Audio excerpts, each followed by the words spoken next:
আসসালামু আলাইকুম, স্বাগত জানাচ্ছি আরটিভির দুপুরের সংবাদে। আপনাদের সাথে আছি আমি পারভিন মিতু।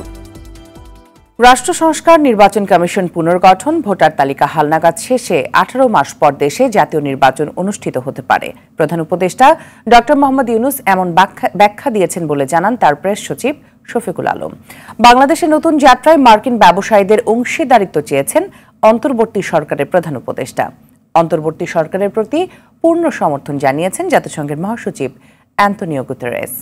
বাংলাদেশের গৌরবময় বিজয় গাথা তুলে ধরে রাত 8টার পর জাতিসংঘের সাধারণ পরিষদে ভাষণ দেবেন প্রধান উপদেষ্টা। মাইদুর রহমান রুবেলের রিপোর্ট। জাতিসংঘের সাধারণ অধিবেশনের ফাঁকে বৃহস্পতিবার সকালে প্রধান উপদেষ্টা ডক্টর মোহাম্মদ ইউনূসের সঙ্গে সাক্ষাৎ করেন মার্কিন পররাষ্ট্রমন্ত্রী অ্যান্টনি ব্লিংকেন। যুক্তরাষ্ট্র সব ধরনের সহায়তা দেওয়ার আশ্বাস দেন। পারস্পরিক স্বার্থ সংশ্লিষ্ট দীর্ঘদিনের অর্থনৈতিক ও রাজনৈতিক বিষয়ে সহযোগিতা আরও গভীর করতে আগ্রহ প্রকাশ করে দেশটি। রাষ্ট্র সংস্কার ও সুষ্ঠু নির্বাচনে যুক্তরাষ্ট্রের সমর্থন থাকবে বলেও জানান ব্লিংকেন। প্রধান উপদেষ্টার প্রেস সচিব এমনটি জানান। ইউরোপীয় ইউনিয়নও বাংলাদেশের পাশে থাকার আশ্বাস দেন।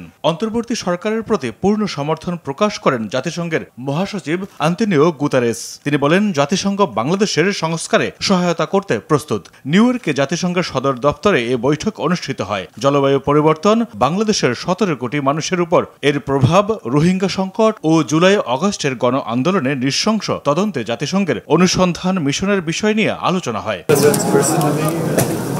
বাংলাদেশের নতুন যাত্রায় যুক্তরাষ্ট্রের ব্যবসায়ীদের অংশীদারিত্ব চেয়েছেন অন্তর্বর্তী সরকারের প্রধান উপদেষ্টা ডক্টর মোহাম্মদ ইউনূস। তিনি বলেন, তার সরকারের নেওয়া বহুমুখী সংস্কারের মাধ্যমে বাংলাদেশ ব্যবসার পরিবেশ উন্নত করতে দৃঢ় প্রতিজ্ঞ।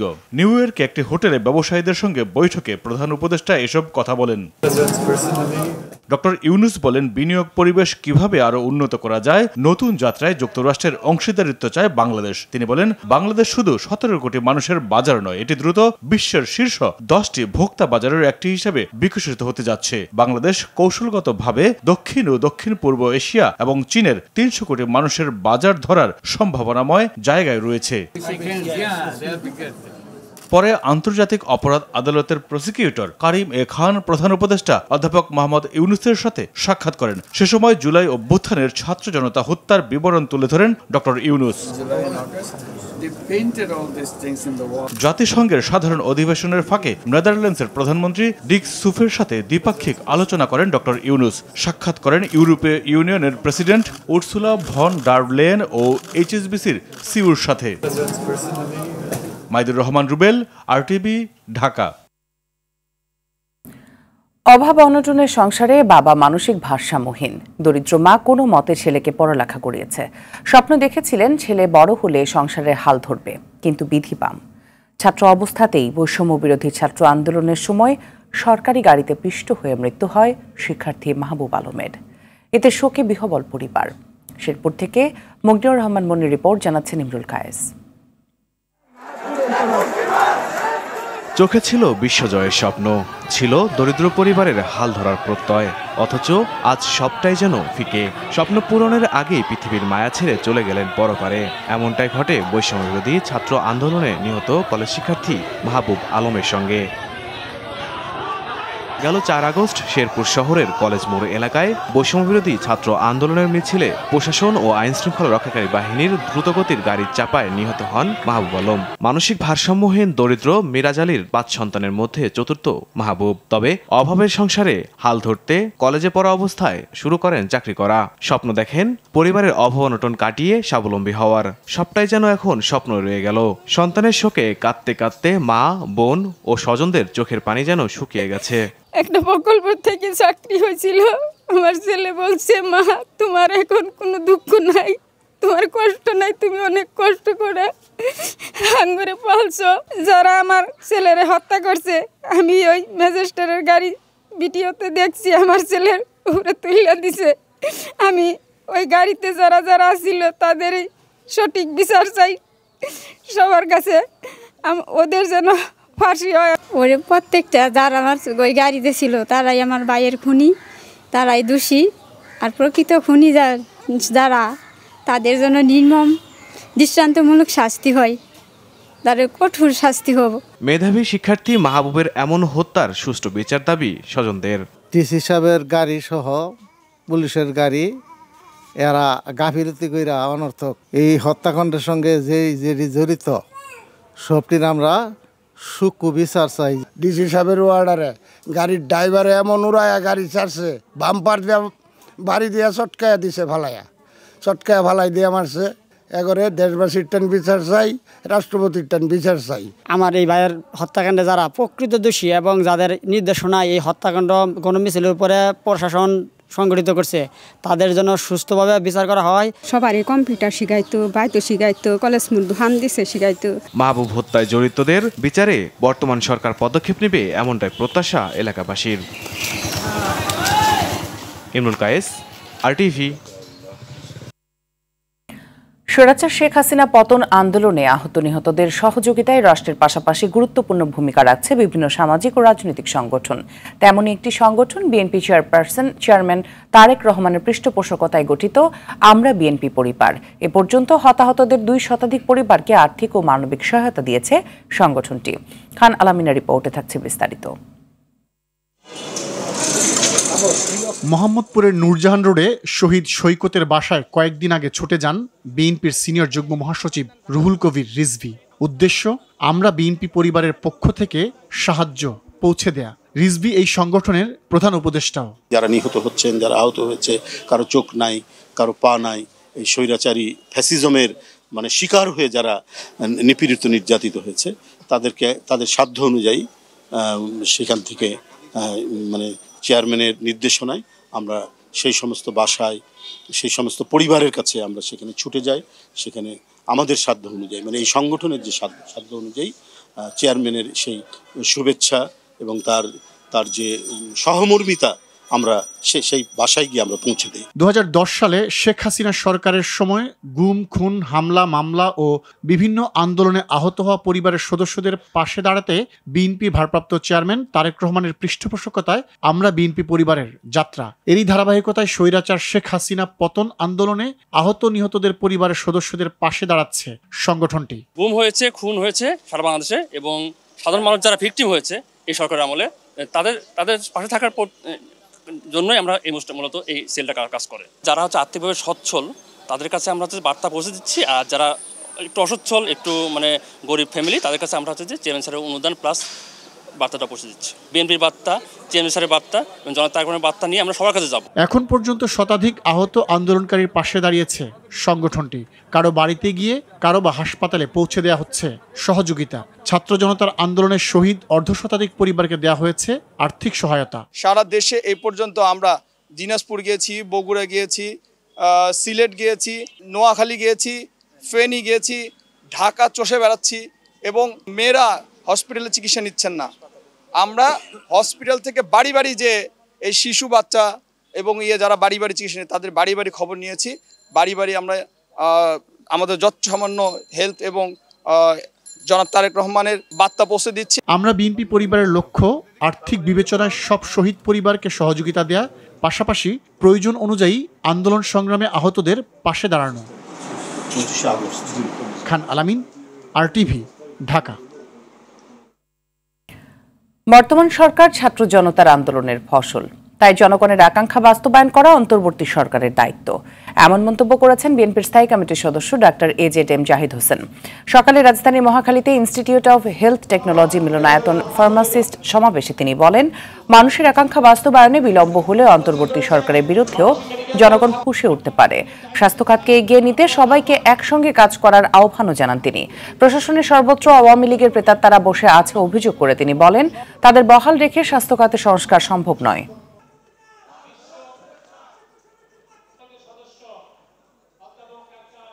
ছাত্র জনতার যে আন্দোলন, যে উচ্ছ্বাস, সেই উচ্ছ্বাস এই গণতন্ত্র বিপ্লবের যে বিপ্লব পরবর্তীতে অবস্থা, অর্থাৎ মানুষের আশা আকাঙ্ক্ষার বাস্তবায়ন যত দ্রুত করবেন তত দ্রুত মানুষ আপনাদেরকে সাধুবাদ জানাবেন।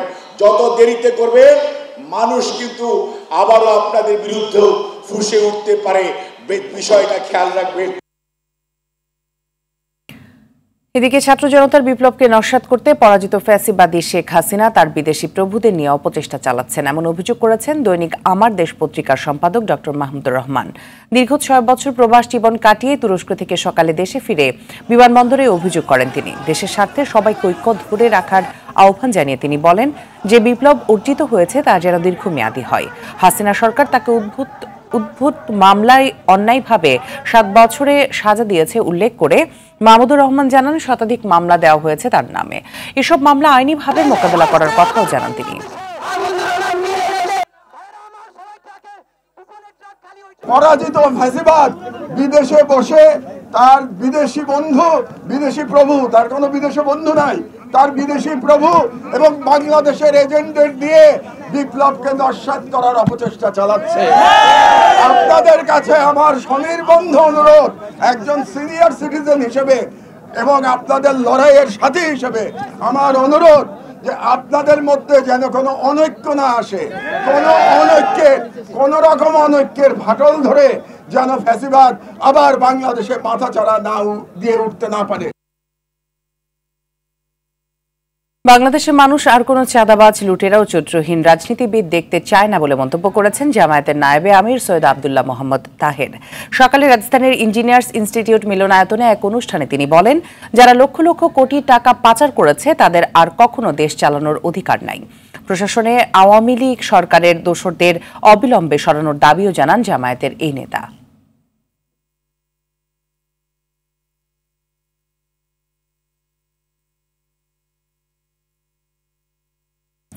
বেড়ে চলেছে ডেঙ্গু রোগী। চিকিৎসকদের দেয়া তথ্যে গত বছরে এই সময়ের তুলনায় আক্রান্তের সংখ্যা দ্বিগুণ। এদিকে চিকিৎসা নিতে আসা রোগী ও স্বজনরা বলছে, হাসপাতালগুলোতে ঠিকমতো মিলছে না চিকিৎসা। আরো জানাচ্ছেন বিপুল দেব রায়।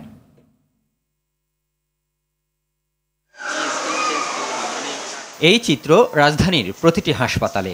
সকাল থেকে রাত অবধি ভর্তির জন্য এইভাবে হাসপাতালে ভিড় করছেন ডেঙ্গু জ্বরে আক্রান্ত রোগী ও স্বজনরা। গত বছরের তুলনায় এইবার 2 গুণ হারে ডেঙ্গু রোগীর সংখ্যা বৃদ্ধি পাচ্ছে বলে জানান বিশেষজ্ঞ চিকিৎসকরা। রাজধানীর বিভিন্ন হাসপাতাল ঘুরে দেখা যায়, নারী ও পুরুষের পাশাপাশি শিশুরাও ডেঙ্গু রোগে আক্রান্ত হচ্ছে বেশি। গতকালকে তো একদম পালস, বিপিটিপি অনেক সমস্যা ছিল, বাচ্চা একদম আনকনশাস ছিল, মানে ডাক দিলে কোনো রেসপন্স করতো না, কিছু করতো। চিকিৎসা নিতে আসা রোগী ও স্বজনরা নানা হয়রানির শিকার হচ্ছেন বলে অভিযোগ করে বলেন, সরকারি হাসপাতালগুলোতে সিট থাকার পরও তা না পাওয়া, সেই সাথে বেসরকারি ক্লিনিকগুলো সেবার নামে হাতিয়ে নিচ্ছে মোটা অঙ্কের টাকা। ফাতেমা মা শিশু হাসপাতাল, ওখানে হচ্ছে যে আমার বাচ্চাটাকে ওরা 16টা ঘন্টা রেখে দিছে আইসিইউ রুমে, কোনো ট্রিটমেন্ট করে নাই।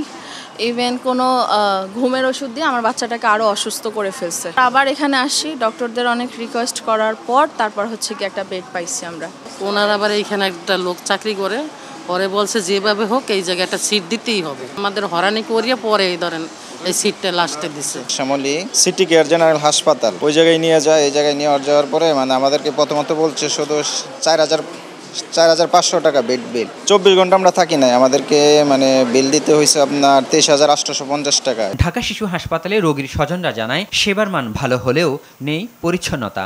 আমার কাছে হাসপাতালের বাইরের সাইড যেগুলো আছে, বিভিন্ন লিফটের পাশে, অন্যান্য জায়গায় বাথরুমের পাশে, এই জায়গাগুলো তো বেশ অপরিচ্ছন্ন অবস্থায় আছে। এখানকার পরিবেশ খুবই বাজে, মানে বিশেষ করে ওয়াশরুম বলেন, কিচেন, মানে যাওয়ার মতো অবস্থা। আক্রান্ত রোগীদের দেরি করে হাসপাতালে ভর্তি করানোয় জটিলতায় পড়তে হচ্ছে বলে জানান এই চিকিৎসক। ডেঙ্গু হয়েছে কিনা এটা ডায়াগনোসিস খুবই যদি আর্লি করতে পারি আমরা, এবং সেই বাচ্চাটাকে যদি আমরা অবজারভেশনে রাখতে পারি, অনেক ক্ষেত্রে ডেঙ্গুর যে কমপ্লিকেশনগুলো সেগুলো প্রতিরোধ করা সম্ভব। চলতি বছর ডেঙ্গু রোগীর সংখ্যা 27,384 জন। এর মধ্যে 14,543 জনই ভর্তি হয়েছে এই মাসের গত 26 দিনে, যা মোট রোগীর 53%। বিপুল দেবরাই, আরটিভি, ঢাকা। দর্শক, ডেঙ্গু পরিস্থিতির খবর জানাতে খুলনা থেকে সরাসরি যোগ দিচ্ছেন সহকর্মী SM মনিরুজ্জামান।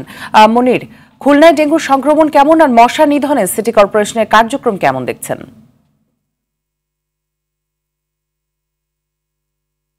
যেমনটা বলছিলেন, ঢাকার মতো খুলনায় কিন্তু প্রতিদিন ডেঙ্গু আক্রান্ত রোগীর সংখ্যা বাড়ছে।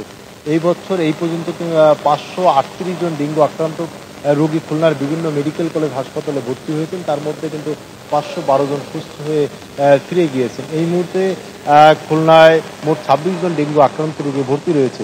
আর যেটা বলছিলেন যে মশা নিধনের, আমি খুলনার এ প্রান্ত থেকে ও প্রান্ত সারাদিন ঘুরে দেখেছি যে কোথাও কিন্তু উল্লেখযোগ্যভাবে মশা নিধনের কোনো ব্যবস্থা নেই, যার ফলে কিন্তু খুলনায় মশা প্রতিদিনই বেড়ে চলেছে ডেঙ্গু আক্রান্ত রোগীর সংখ্যা।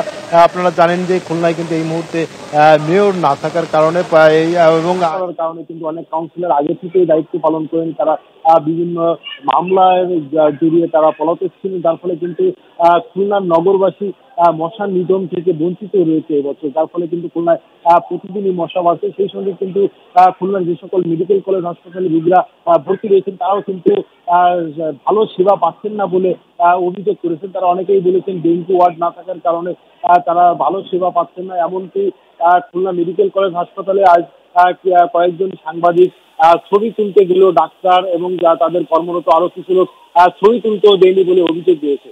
সব মিলিয়ে খুলনায় কিন্তু এখন পর্যন্ত মশা নিধনের কোনো ব্যবস্থা চোখে না পড়ার কারণে, সেই সঙ্গে চিকিৎসা সেবা ভালো না পাওয়ার কারণে কিন্তু প্রতিদিনই ডেঙ্গু আক্রান্ত রোগীর সংখ্যা বাড়ছে। নীতি এই ছিল খুলনা থেকে ডেঙ্গু আক্রান্তের সর্বশেষ নীতি। ধন্যবাদ আপনাকে। ভারী বৃষ্টিপাতের সম্ভাবনা নেই। আজ থেকে সারা দেশে বৃষ্টিপাতের পরিমাণ কমবে এবং তাপমাত্রা ধীরে ধীরে বাড়বে বলে জানিয়েছে আবহাওয়া অধিদপ্তর। আগামী 2-3 দিন এই অবস্থায় থাকবে, তবে আগামী মাসের প্রথম সপ্তাহ থেকে আবার বৃষ্টি শুরু হওয়ার সম্ভাবনা রয়েছে। গেল 24 ঘন্টায় সর্বোচ্চ বৃষ্টিপাত হয়েছে রংপুরে 130 মিলিমিটার, আর এ সময় ঢাকায় হয়েছে 70 মিলিমিটার বৃষ্টি।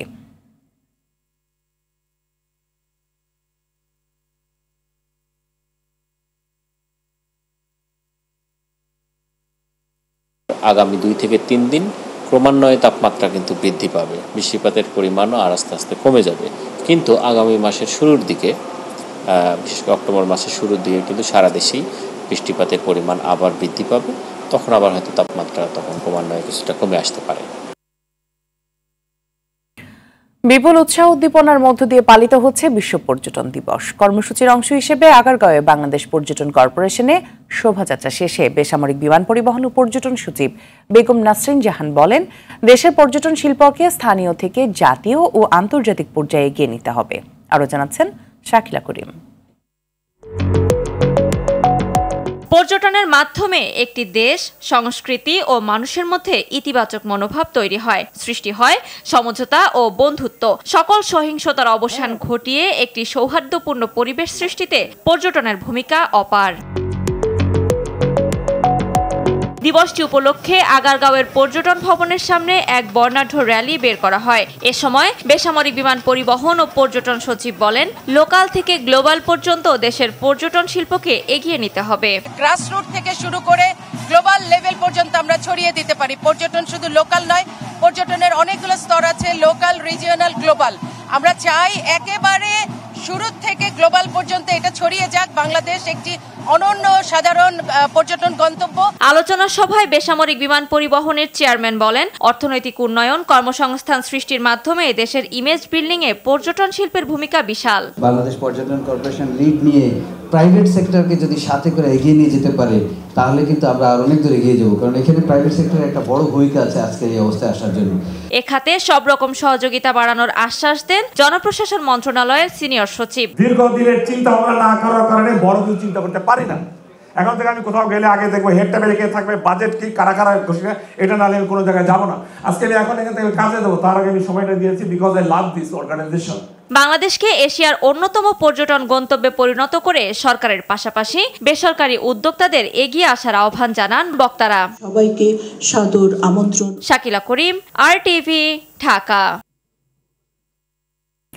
দর্শক, পর্যটন ঘিরে কক্সবাজারের পরিস্থিতি জানাতে সরাসরি যোগ দিচ্ছেন সহকর্মী সাইফুর রহিম শাহিন। শাহিন, কক্সবাজারে পর্যটক সমাগম কেমন দেখছেন, আর পর্যটন খাতের উন্নয়নে কি কি উদ্যোগ নেওয়ার কথা বলছেন ব্যবসায়ীরা?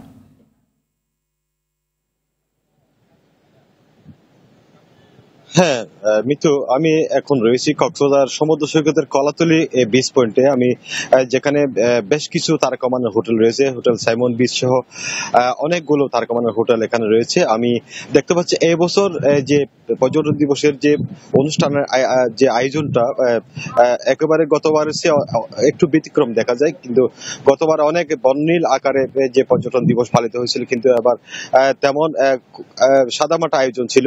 পর্যটন র্যালি ছিল সকাল সমুদ্র সৈকতের সুগন্ধা পয়েন্ট থেকে লাবণী পর্যন্ত, এবং বিভিন্ন স্থানে যে র্যালিটা ঘুরপাক খেয়েছে। এবং আমি দেখতে পাচ্ছি বিভিন্ন তারকামানের হোটেলের পক্ষ থেকে এই দিবস উপলক্ষে বর্ণাঢ্য আয়োজন করা হয়েছে, যদিও বা জেলা প্রশাসনের পক্ষ থেকে আয়োজনটা নাম রক্ষার মাত্র, কিন্তু আমি এখন দেখতে পাচ্ছি যে তারকামানের হোটেলে ব্যাপক আয়োজন করা হয়েছে। আপনি যেটা জিজ্ঞেস করছিলেন যে ব্যবসায়ীরা কি বলছেন পর্যটন দিবস উপলক্ষে, আসলে এই যে বিগত সময়ে যে পর্যটনের তেমনটা উন্নয়ন হয়নি, কক্সবাজার সমুদ্র সৈকত যে অপরিষ্কার অপরিচ্ছন্ন এবং অপরিকল্পিত স্থাপনা এখানে রয়েছে, তারা সেগুলো সরিয়ে পর্যটন বান্ধব যে স্থাপনাগুলো রয়েছে সেখানে ব্যবসা বান্ধব স্থাপনাগুলো এখানে স্থাপনের জন্য তারা বারবার দাবি জানাচ্ছে বর্তমান অন্তর্বর্তীকালীন সরকারের প্রতি। এবং এখানে যে বস্তি রয়েছে সমুদ্রের পাশে সেগুলো উচ্ছেদ করে এবং যে অপরিকল্পিত অবৈধ স্থাপনা রয়েছে সেগুলো উচ্ছেদ করে ব্যবসায়ী বান্ধব পর্যটন ব্যবস্থা এখানে চালুর জন্য তারা দাবি জানিয়েছেন, এবং একটা পরিকল্পনা মতো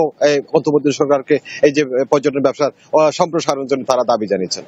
তো মিতু, এই হচ্ছে পর্যটন দিবস উপলক্ষে আমার সর্বশেষ তথ্য। জি, ধন্যবাদ আপনাকে আমাদের সাথে যুক্ত হওয়ার জন্য। বাংলাদেশের মানুষ আর কোনো চাঁদাবাজ, লুটেরা ও চরিত্রহীন রাজনীতিবিদ দেখতে চায় না বলে মন্তব্য করেছেন জামায়াতের নায়েবে আমির সৈয়দ আব্দুল্লাহ মোহাম্মদ তাহের। সকালে রাজধানীর ইঞ্জিনিয়ার্স ইনস্টিটিউট মিলনায়তনে এক অনুষ্ঠানে তিনি বলেন, যারা লক্ষ লক্ষ কোটি টাকা পাচার করেছে তাদের আর কখনো দেশ চালানোর অধিকার নেই। প্রশাসনে আওয়ামী সরকারের দোসরদের অবিলম্বে সরানোর দাবিও জানান জামায়াতের এই নেতা।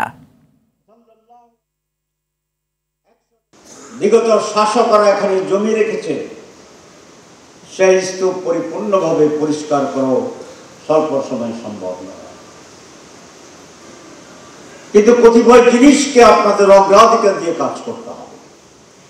প্রথম, বিগত স্বৈর শাসনের দুর্নীতিবাজ অদক্ষ ব্যক্তিরা যারা বিভিন্ন জায়গায় এখনো বসে আছে, আপনাদের অগ্রাধিকার হচ্ছে তাদেরকে প্রশাসন থেকে যে যেখানে আছে সেখান থেকে অপসারণ করা। তৈরি পোশাক শিল্পের পরিচিত নাম জ্যাকের নতুন পণ্য দেশে বাজারজাত শুরু হয়েছে। রাজধানীর একটি হোটেলে এ উপলক্ষে এক অনুষ্ঠানের আয়োজন করা হয়। এতে উপস্থিত ছিলেন বিকেএমই এর সভাপতি ফজলের শামীম মাহসান, বিজিএমই এর সিনিয়র সহসভাপতি আব্দুল্লাহিল রাকিব, জ্যাকের ডিরেক্টরস ভাইস প্রেসিডেন্ট জিমি সহ বিভিন্ন গার্মেন্টস মালিকরা। দেশের পোশাক রপ্তানিকে আধুনিক শিল্পে পরিণত করতে প্রয়োজনীয় সহযোগিতার আশ্বাস দেন জিমি। নতুন মানের উৎপাদনশীলতা রক্ষায় জ্যাক যুগোপযোগী পণ্য নিয়ে এসেছে বলেও জানান তিনি। দুপুরের সংবাদ এ পর্যন্ত। সর্বশেষ সংবাদ জানতে যে কোনো মোবাইল ফোন থেকে 2414 নম্বরে ডায়াল করুন। জেলার সংবাদ বিকেল 4:45টায় দেখার আমন্ত্রণ রইল। ধন্যবাদ সবাইকে।